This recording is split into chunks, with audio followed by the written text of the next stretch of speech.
Bem-vindos a mais uma conversa aqui no Licita HU. Atenção, HU, hein?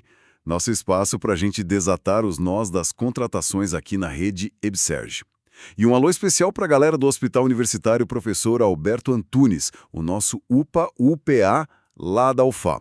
Hoje o papo é sobre um tema que, olha, sempre gera discussão, né?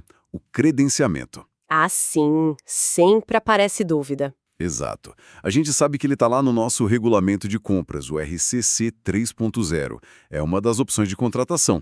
E pode ser uma mão na roda, né? Para resolver umas situações que, vamos combinar, o pregão já não dá conta tão bem. Justamente.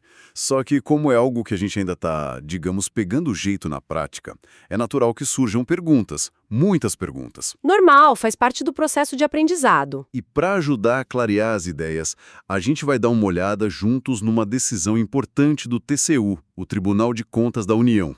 É o Acórdão 2192 de 2025 do plenário. Interessante. Mas espera aí, esse acórdão não é sobre a Lei 14.133, a nova lei de licitações? Ele mesmo. Pode parecer estranho, né? Porque nós aqui na EBSERG seguimos a lei das estatais, a 13.303, e o nosso RCC 3.0. Certo. Leis diferentes. Isso. Só que as discussões desse caso específico do TCU, elas tocam em pontos-chave do credenciamento que, olha, tem tudo a ver com a nossa realidade aqui. São questões bem práticas. Ah, bom. Então vale a pena olhar, mesmo sendo de outra lei? Com certeza. Então, o que esse acórdão traz de tão relevante para a gente? Basicamente, ele ajuda a gente a entender melhor duas coisas que também estão no nosso dia a dia com o RCC 3.0. Quais seriam? Cadastramento permanente de novos interessados. Isso quer dizer o quê? Que o processo tem que ficar aberto para sempre, sem prazo nenhum. Meio complicado imaginar isso, né? Essa é uma dúvida clássica. E a segunda? E a segunda é, será que a gente pode limitar o número de credenciados? Tipo, definir um número de vagas? E mais, usar critérios de pontuação como experiência, qualificação, para selecionar quem entra? Principalmente se o serviço for mais complexo. Essa também é a polêmica. Limitar vagas e usar pontuação no credenciamento. Pois é. Então vamos investigar como essas interpretações do TCU podem dar mais segurança para a gente, talvez até umas ideias novas para usar o credenciamento aqui na EBSERG de forma mais estratégica. Vamos começar então por essa questão do cadastramento permanente. Essa expressão está lá na Lei 14.133, mas uma ideia bem parecida está na regra I do artigo 112 do nosso RCC 3.0. Quando a gente lê isso, a primeira impressão é essa mesmo. O processo não pode ter fim, tem que estar sempre aceitando gente nova. É isso. Parece isso, né? E foi exatamente essa a discussão no caso que o TCU analisou, que deu origem a esse acórdão.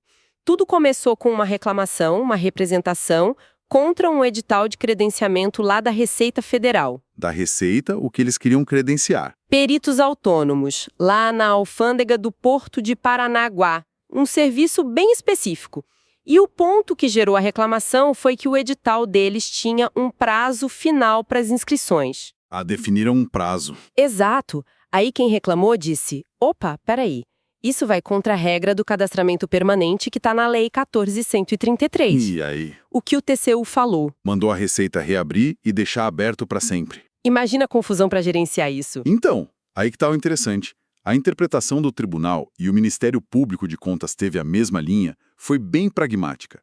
Eles disseram basicamente o seguinte, olha, permanente nesse contexto aqui não quer dizer infinito, eterno, não é isso. Não. E o que quer dizer então? A ideia do permanente é para garantir que durante aquele período de inscrição que o próprio edital definir, o sistema tem que estar totalmente aberto. Acessível, sem nenhuma barreira para quem quiser participar e cumprir os requisitos, claro. Ninguém pode ser impedido de se inscrever dentro do prazo definido. Agora faz sentido. Então o permanente é sobre a acessibilidade dentro do prazo que foi estabelecido, não é que não possa existir um prazo. Ufa! Exatamente. É garantir a porta aberta durante o período de chamamento.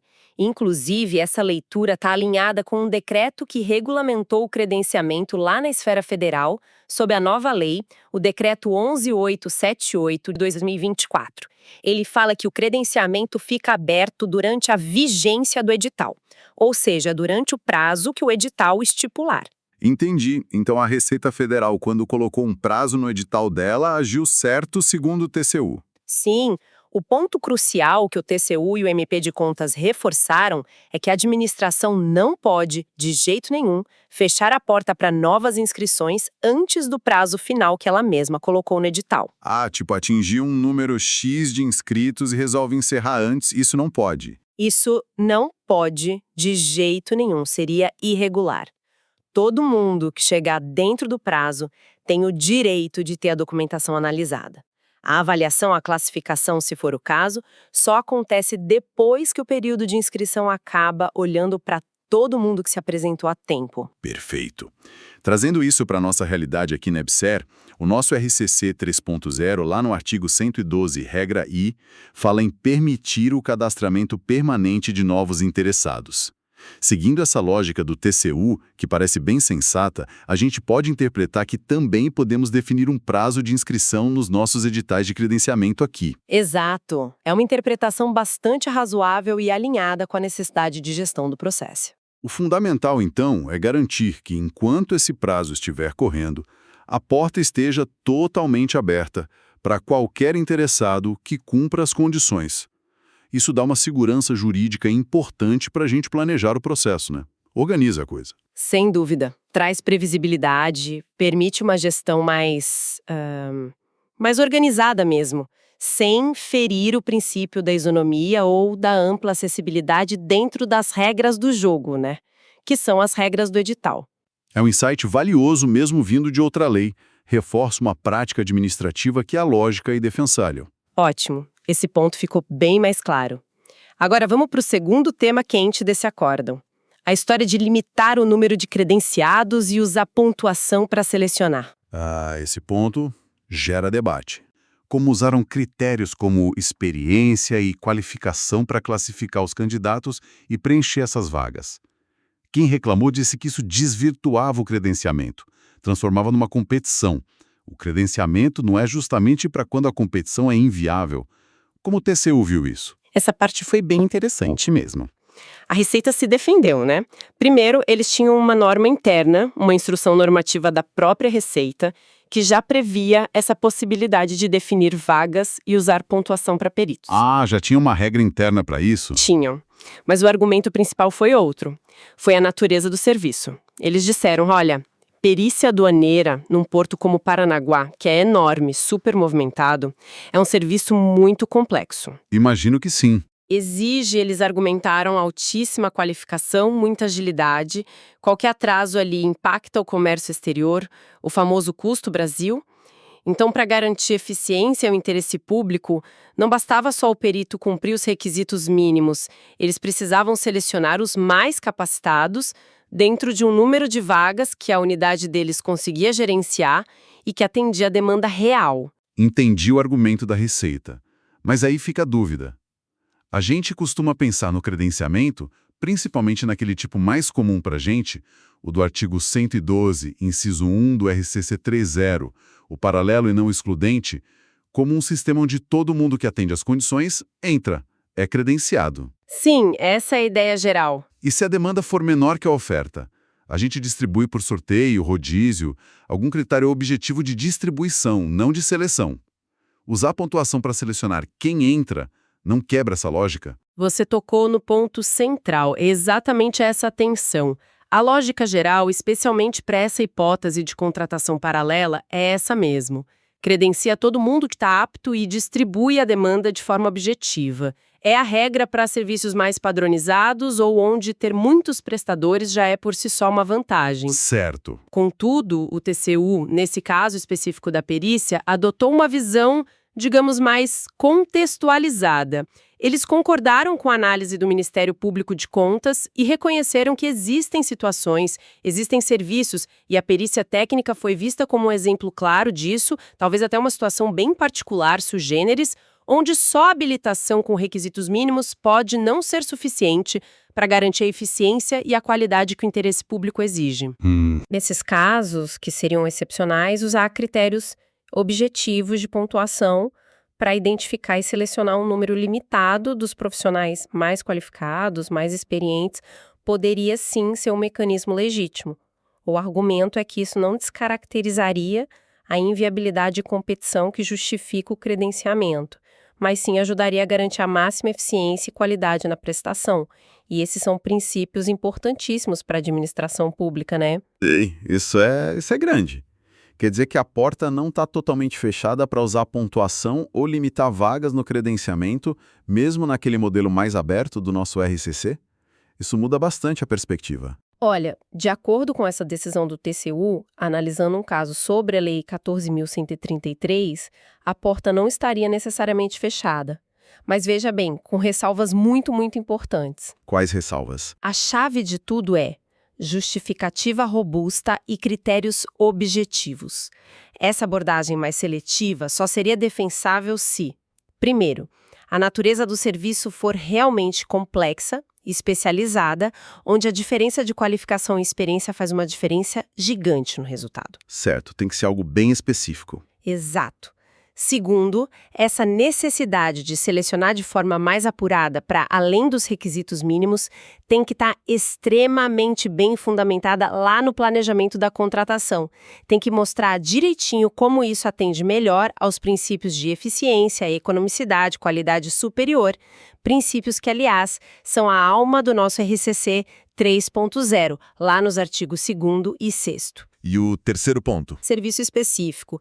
Nada de subjetividade, nada que possa parecer direcionamento. Tem que ser transparente e justo. Puxa, isso faz muito sentido quando a gente pensa na nossa realidade aqui no hospital universitário. Quantas vezes a gente precisa, não só de um profissional de saúde, mas daquele com aquela subespecialidade muito rara ou com experiência comprovada num procedimento super complexo, de alto risco. Exatamente. Ou pense num serviço de manutenção para um equipamento caríssimo, super sofisticado.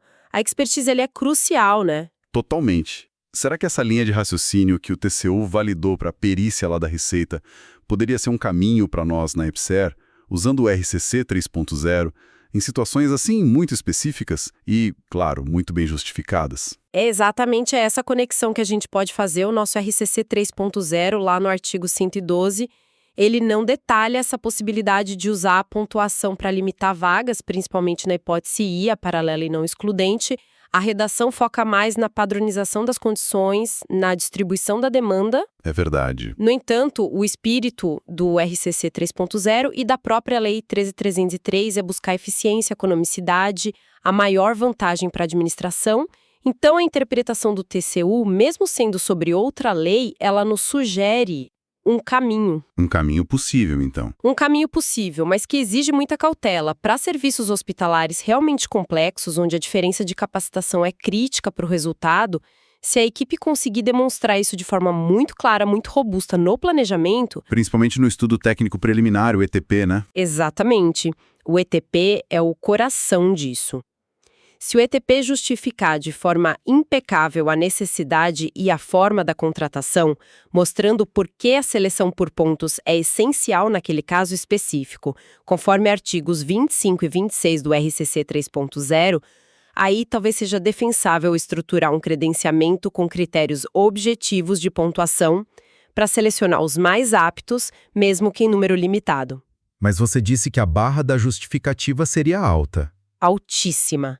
A robustez dos argumentos técnicos no ETP e a objetividade indiscutível dos critérios seriam absolutamente cruciais para sustentar um modelo assim.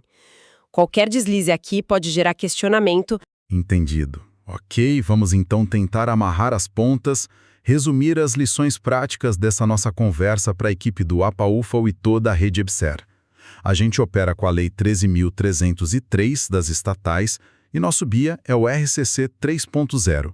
O credenciamento está lá, artigo 87V e artigo 112. É uma ferramenta nossa ainda sendo desbravada por muitos, mas com um potencial enorme para resolver aqueles pepinos onde o pregão às vezes não funciona bem. Exato.